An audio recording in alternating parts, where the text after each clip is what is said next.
So everyone who doesn't know me, my name's Abby. I'm a behavior specialist here with Imperial County SELPA. Today's presentation will be uploaded to our SELPA website. So if you've missed something or if you need a reference back, then you'll find it on our SELPA website sometime soon. As many of you know, our SELPA website has so many resources to support you and your children during these difficult times. The link to that resource page is right there on this first cover. And you guys can look at the community and family resources that we have there, plenty of videos, how-to videos as well. Today is just a brief overview on the ABCs of behavior. I'm not talking about the alphabet, but I'm going to be talking about kind of why behavior happens and understanding behaviors that increases our opportunities to respond appropriately to challenging behaviors we see in our children and actually prevent behaviors from happening in the first place. So that way you're not pulling your hair out because interventions that you're trying right now for some reason aren't working. Aside from briefly reviewing the ABCs of behavior, I'll also be reviewing some of the most basic and known strategies that have been tried and true to promote desired behaviors in our children, decreasing those challenging behaviors. I'd like to have a few minutes at the end to leave it up for questions, concerns, and comments, but we'll see how much we can get through. It's only a few of you guys, so please go ahead and type questions into the chat. Susana Avila Salgado, who's also one of my colleagues, SELPA specialist, will be co-hosting. And Susana, feel free to chime in anytime if you see a question on the chat, okay? Sounds good. Gracias, Susana. Okay. So I want you guys to start thinking first, before we start, a bit about what is your goal, the main reason you're here today. I know we have 3 main participants. The rest of us are from either SELPA or ICOE. But just start thinking your purpose of being here. Did you want to learn something new, or did you just want to have some more tools to add to your toolbox?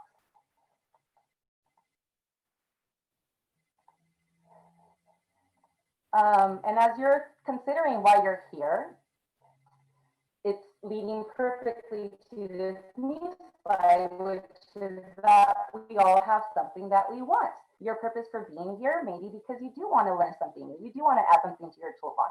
Or for us employees, it's mandatory, but you're trying to get that paycheck, right? You're here for a reason. How do we get what we want, and how do we avoid what we don't want? Those are 2 questions whenever we're trying to understand why behavior happens. And specifically when we're looking at kiddos with challenging behaviors, sometimes it's both. Sometimes it's to get what they want and to avoid what they don't want. Behaviors, there's always a payoff. There's always a reason why we do something again and again. And that's the first thing we really need to understand, always being a payoff. I'm sure you've seen this slide before, but when you're attempting to understand your child's behavior, we have to discover the reason why it's happening in the first place. And in order to understand behavior, it's best that we look at it as a form of communication. Our behavior is a form of communication. You all being here, like I said earlier, is communicating to me that you want to learn something new. You're hoping to gain something from it, right? Or ultimately your job requires it and your paycheck is paying the bill. Our behavior, the behavior of our children, is a form of communicating. When it's a negative behavior, it almost always stems from an underlying cause. And there are reasons kids are acting out in the first place. I have a lag here. For purposes of today, for this little training that's brief, let's focus on those behaviors that are challenging, okay? And those behaviors that we may not understand, those behaviors that we want maybe to go away or decrease, but we need to put our detective hats on in order to figure it out. We need to think in terms of the ABC formula, which I'll go into in a bit. Just about every behavior within human nature, it follows this ABC pattern, okay?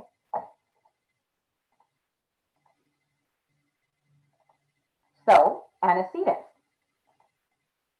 Antecedents is the A. It's what's happening right before a behavior occurs. And I'll go into depth a bit more.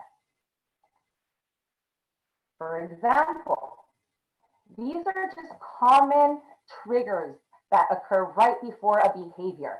There could be several more. Just a few examples. Being told no, giving your child a directive or an instruction, changing from one activity to the next, especially if it's a preferred activity to a less preferred activity.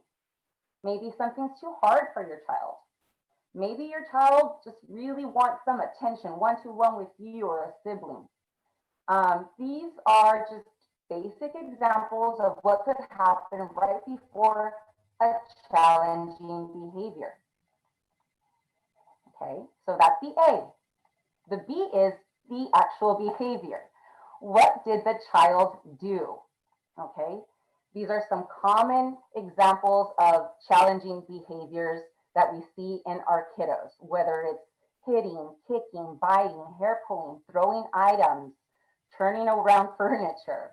Often we see kiddos who engage in self-injurious behavior like headbanging or biting themselves, screaming, leaving areas that they're designated to be in, throwing themselves on the floor, climbing on things, eating things that just aren't edible. A behavior, again, it fulfills a need, either to avoid something or get something. We won't go much into discussion about how to respond whenever in the moment your child is engaging in a challenging behavior, because I need to know first what the specific circumstances are before we can determine how to respond, okay? And that's a different training. But what you should know is that it's most difficult during this phase, whenever a child's engaging in challenging behavior, to make any changes in their behavior. My recommendation is always for you to remain calm during this time whenever possible, because you don't want to lose your cool and possibly aggravate the situation more when a child is engaging in challenging behaviors, okay? Sometimes it's best just to wait for time to allow your child and yourself to calm down before we attempt to teach anything. So we went over what the A's are and what the B is. Now we have C. And C is the consequence, okay? We're putting our detective's hats on and we're figuring out what's happening before the behavior, what's that observable behavior, and now what's happening right after that challenging behavior. And some common consequences are being told to leave to your room, right? Or being reprimanded, being redirected, maybe given a preferred item or a preferred activity, or having tasks taken away. When identifying what the consequence is, it's not always clear. Sometimes it's more than just one. So we kind of have to ask ourselves, when we send our kid to their room, is that the only consequence? Or are they also getting toys because in their room there's a plethora of toys? Another example is if we reprimand our kiddo, did we also provide a form of attention that maybe they were seeking? Or did we allow our child to escape from something they didn't want to do? In that case, could it be that the consequence is attention and escaping from a task they didn't want to do? With those two examples, I'm using words such as access, attention, and escape. Those are 3 of the 4 reasons that people do what they do. And this is a cute little sign just to remind us of the 4 reasons, also known as functions, that human beings, adults, adolescents, and children engage in behaviors. To escape, to access attention, to access something tangible, whether it be a toy or food, an item, or for sensory purposes. Every behavior serves one or more of these functions, okay?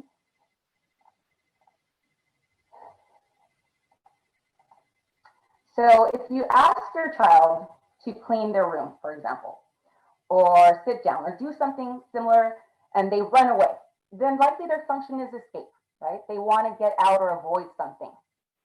We often want to ask ourselves, well, are they avoiding it because they don't know how to do this? They don't know how to sit properly. They don't know how to work on this activity. They don't know how to talk to their sibling. Or is it because they don't want to? More of a motivation thing. Now, attention can be a little trickier. We have the tendency to think that when kids want attention, they want good attention. They want that praise. They want those rewards. They want the hugs, the cariños, right? But it could also be Kids just want any form of attention. It could even be a reprimand as a form of attention. It could even be screaming from an adult. At least they're paying attention to me. At least they're looking at me, right? It could even be putting them in timeout because maybe we're glancing over at them and we're telling them what they shouldn't be doing, right? So it can be both unpleasant or pleasant. Now, when we're talking about something tangible, that's access to something. Right now, most kids, what they really want, they want that video game. They want their iPad, right? They want their computer. Or they want a cookie. How many children do we know just they love their cookies and their sweets and they're going to scream until you give them their cookies and sweets? And then we have the sensory function. This is something that feels good. So they engage in maybe hand flapping or spinning behavior because it feels good, or it just satisfies one of their senses, or it eases them. You're going to see sensory type of behaviors more often when kiddos might feel nervous, right? How many of you might notice you move your legs a lot whenever you're kind of antsy, or you rub your hands a lot when you're worried? It soothes you in some form, and it doesn't have to involve anyone else. It's just for your own sensory input. Self-stimulatory behavior might be another term that you're used to hearing, stuff like echolalia and whatnot. Okay. So I talked about antecedents, I talked about behavior, I talked about consequences. I said that I'm not going to really go over what to do whenever a child's engaging in challenging behaviors already, because we need to know more about the context. But what I am going to focus on is before behavior happens, how can we reduce the behavior from even occurring? These are known as antecedent intervention. It's recommended to try and work with your child in this area particularly because it's a time when you're both calm, when you're both able to maintain or develop a more powerful relationship. Okay, it sets the situation up for success. So this is what today we're going to focus on more. This is just one example of an antecedent intervention for behavior that happens due to escaping a situation. Okay, fading demands. If you're having difficulty with your kindergartner or your first grader and with writing, I often see kiddos, they don't like to write.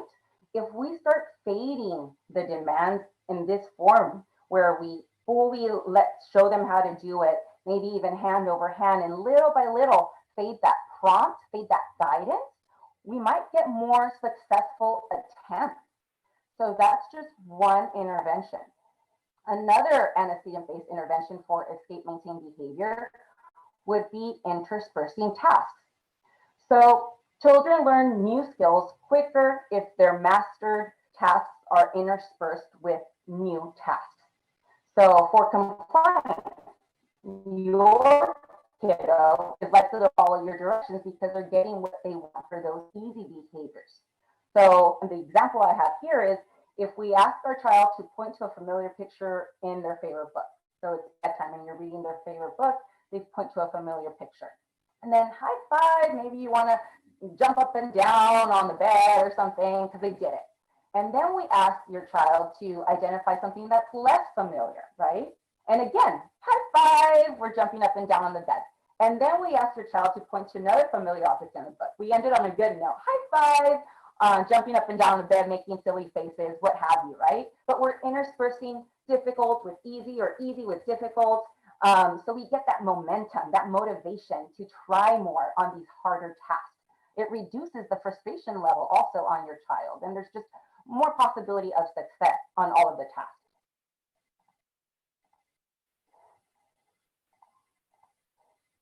Another antecedent-based intervention for behavior that's maintained due to escape would be accepting alternative modes of completion. So our kids learn in various ways, just like you and I, right? Some kids learn best looking at pictures. Some kids learn best with reading stuff. Some kids learn best doing things with manipulatives, right? Well, we also want to allow their responses to be in alternative modes as well. whether it be verbally providing answers to something, drawing pictures, using a computer or an iPad. I've worked a lot with kiddos who just hate working on actual workbooks or on paper, but they love for some reason the feel of the whiteboard. And even better, if we allow our children to have a choice of what color to use when they're doing their writing. Or maybe it's a big whiteboard and they get to write even with big letters or draw something and show their answer. It's like they feel more proud of themselves. Something I've seen teachers use that you might find handy and is really inexpensive is buying shaving cream and allowing children to write whatever answers or make numbers on a table with shaving cream. They draw it with their fingers. Oh, they love this. They have so much fun. They get a little messy, but it's so worth it because what's the goal of this of whatever lesson they're working on, right? Is it just knowing how to spell numbers? Well, maybe they do, or learning how to identify numbers, learning how to match numbers or words. Or some kids like to work with glue and they like to paste pictures and so forth. So just remember, these are antecedent. You want to have this already before you provide any type of instruction or any type of demand. Specifically, I've heard a lot of parents having challenges when it comes to classwork. But this is kind of how you can be a teacher for your child, because I know you're all doing that right now.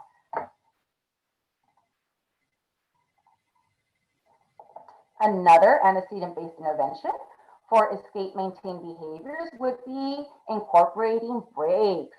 We all need our breaks. I don't know about you guys, but sometimes I'm exhausted with Zoom. An hour of Zoom, okay, I need a break. Your children probably need breaks more often than that. So having those scheduled breaks in whatever task you're requiring of them, whether it's to pick up their toys, what if they made a mess in your entire living room and it's going to take too long? Well, maybe they only pick up a little area and then they go take a break and pick up a different area. But this is just a good example of having a timer for some of you so the kids know like when they get to take their breaks, or using a first and then chart so they know they have to do so many math problems in their classwork, then they get to soccer. For kids who are verbal, second graders, third graders, you might want to use just a daily check on the post-it note. They understand, they understand, okay, it's break time after so many checks. But definitely incorporate it and have these materials ready ahead of time. One more example of an antecedent-based intervention for escape maintain behavior would be priming. Priming is a strategy that we use with our children to prepare them for anything upcoming. So you're essentially previewing activities or information beforehand. This helps make the activity predictable and familiar to your child, okay?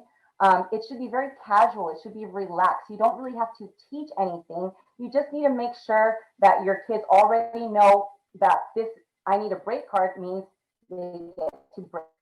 Or they know post-it notes, as you're taking down the post-it notes, they know that, okay, then they get to escape the situation and go do something else, right? Or if you're going to the store and hey, I'm going to have a lot of trouble at the store, then maybe you want to do something like pictures to explain what's going to happen. And I have this fly and it's bothering me, and I'm sorry, guys. It's really bothering me. Okay. So this is just a great way for them to know, and they're not as anxious, and hopefully we're preventing difficult behaviors from occurring in the first place.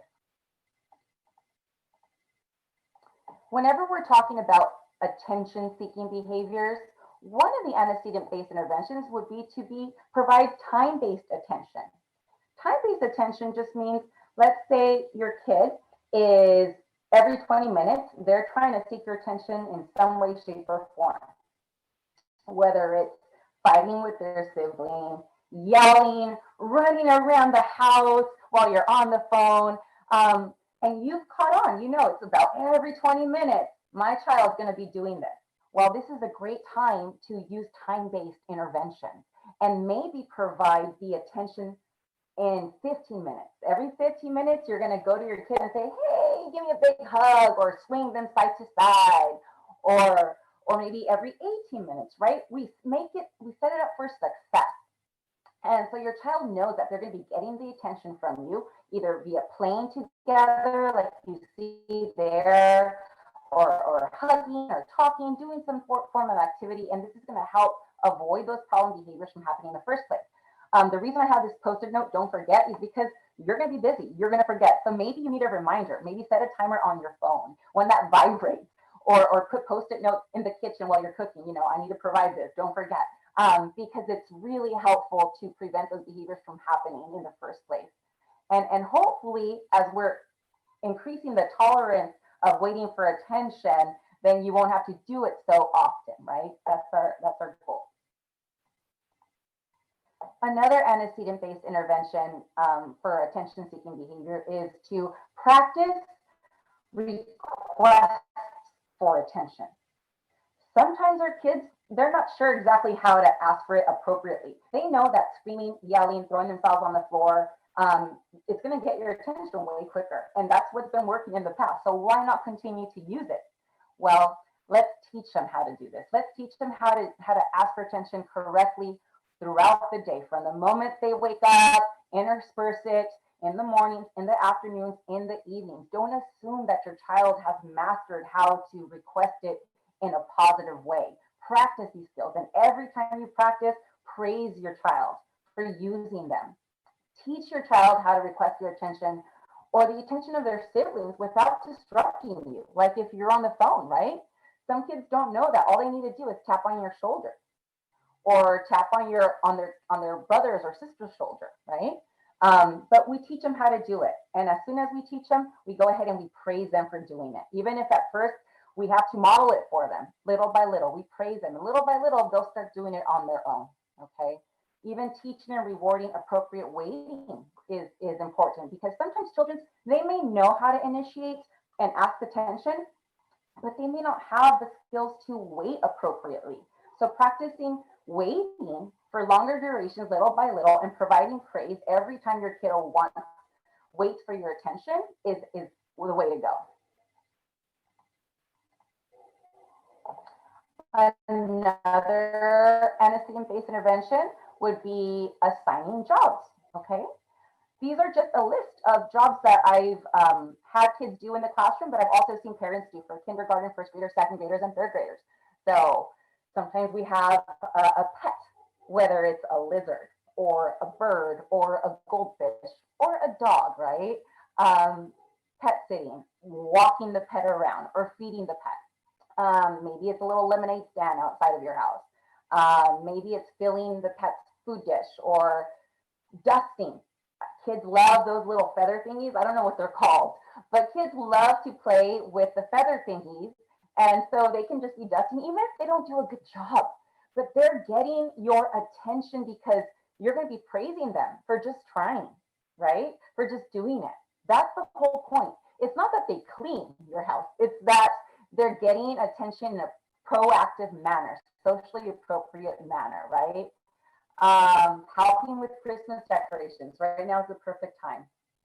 Sometimes it's hard because you're so busy, like right now during the holidays, I'm sure, that you may not be able to verbally provide that attention all the time because you're so busy with other things at home. But maybe you want to develop a reward chart and then have your child's favorite stickers that you put up there every time they do something on their job list, or put a favorite stamp, right? Work with your child and ask them, which one do you like more? Which sticker do you like more? Which stamp do you like more? Okay, that's the one we're going to use today, or that's the one we're going to use this week.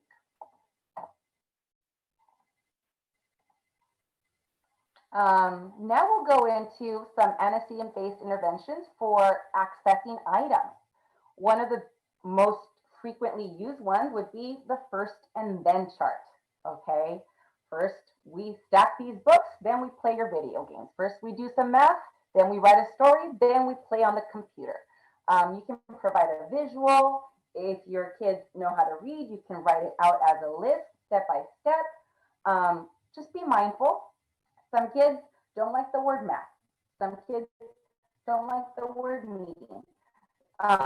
reading or writing. So we can use maybe other words. Instead of math, maybe it's number time, or it's ruler time, or it's counting time. Instead of reading, you could just say the name of the book, whatever book. If it's a book about fish, you can say it's fish time, and you can start reading your book.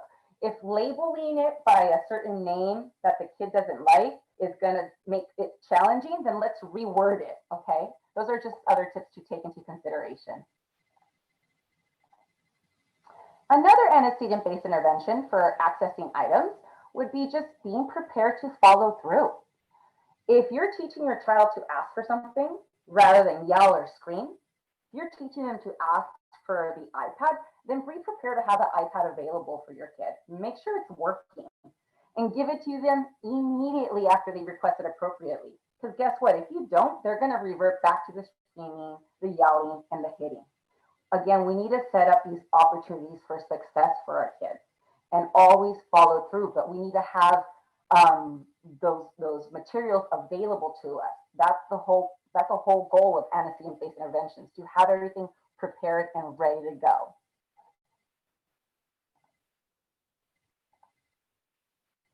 Another strategy would be to look at free access to items versus blocked access to items, right?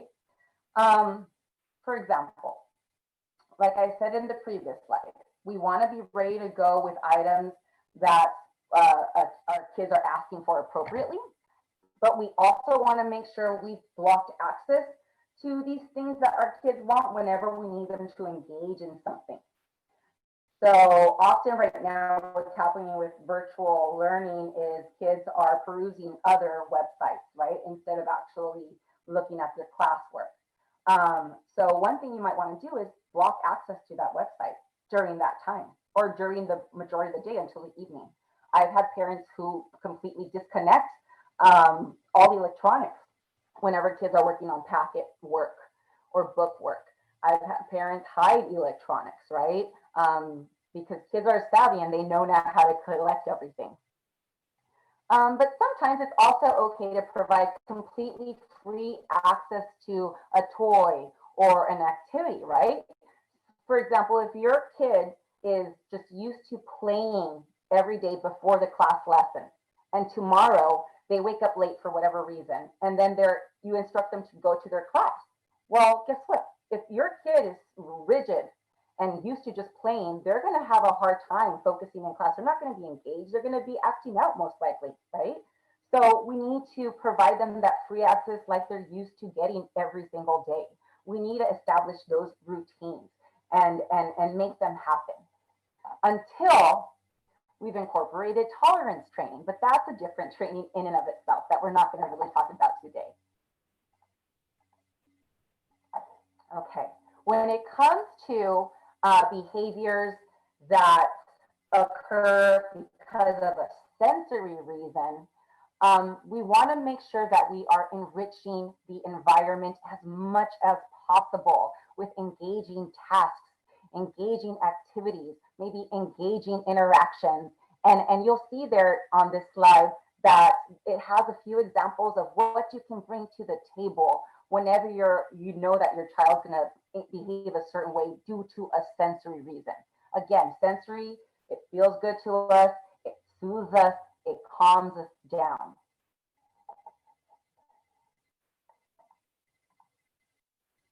These are just some examples about enriching the environment, okay?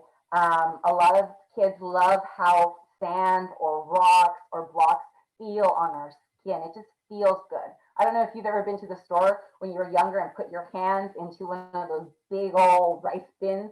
It just feels soothing, and then it smells different, but it smells nice. So kids like to do that, and it's calming and it's fun. So if we have that already available for our kiddos to do and intersperse the activity, something they don't like so much with maybe something they like putting their hands in sand or rice, then why not do that?